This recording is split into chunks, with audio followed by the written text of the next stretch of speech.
Kampanye hitam mulai menyasar Ganjar, Megawati, dan PDI Perjuangan. Saatnya kita lawan. Masa pendaftaran Pilpres 2024 masih cukup lama, sekitar 5 bulan lagi. Namun, permainan kotor sudah mulai bermunculan di beranda media sosial saya. Hal yang saya yakin juga berseliweran di layar ponsel stewardess dan sangat mengganggu kenyamanan. Kalau mau didiamkan, model kampanye hitam ini pasti akan merajalela. Ya, tak ada jalan lain.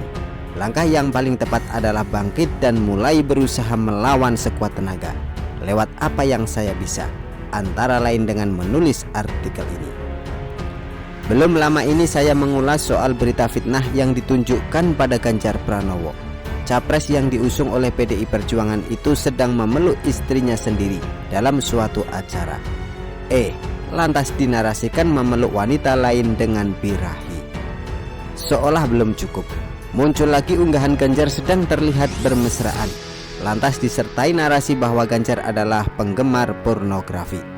Kali ini narasinya memanfaatkan pengakuan Ganjar di sebuah broadcast bahwa dirinya tidak alergi menonton film tersebut, sekalipun masih dalam batasan yang dianggap wajar. Saya sudah menduga bahwa isu pornografi ini pasti muncul ketika Ganjar resmi dideklarasikan sebagai capres oleh PDI Perjuangan. Isu yang akan terus diulang sampai nanti jelang masa pencoblosan, ditambah dengan dalil-dalil agama supaya polesan serangannya semakin sip. Khusus bagian ini, rasanya Ganjar perlu menemukan jawaban yang pas supaya bisa membungkam berita atau unggahan negatif yang mengarah ke sana. Sama seperti Ganjar kudu bisa menjawab lugas kalau ditanya lagi soal Piala Dunia U20, kasus EKTP, dan kasus Wadas. Apakah serangan hanya mengarah pada Ganjar? Oh, tentu saja tidak. Keluarga presiden masih menjadi favorit lewat serangan isu lawas terkait PKI dan Cina. Kalau nggak kebangetan, mungkin Gibran nggak akan nyolot di media sosialnya dengan membalas bahwa isu yang sama dipakai sejak 2014 dan 2019. Kok mau diulang lagi? Padahal jagoan mereka kalah. Akhirnya, Ibu Megawati dan PDI Perjuangan juga tak lepas dari serangan dengan meniupkan kabar bohong bahwa PDI Perjuangan tidak butuh suara dari pemilih Islam. Agar hoax lebih terlihat meyakinkan, dipasanglah gambar Megawati serta kutipan kalimat supaya seolah-olah Megawati yang bicara seperti itu. Ini kan sudah keterlaluan.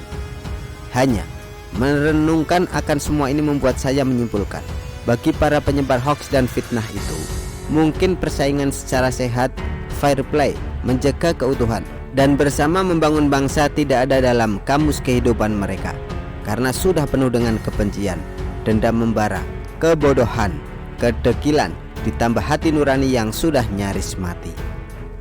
Terhadap kelompok manusia model begini, tak bisa lagi dilawan dengan kalem, halus, atau ditepuk bahunya sambil berharap setan yang mungkin nempel di badan mereka bisa pergi.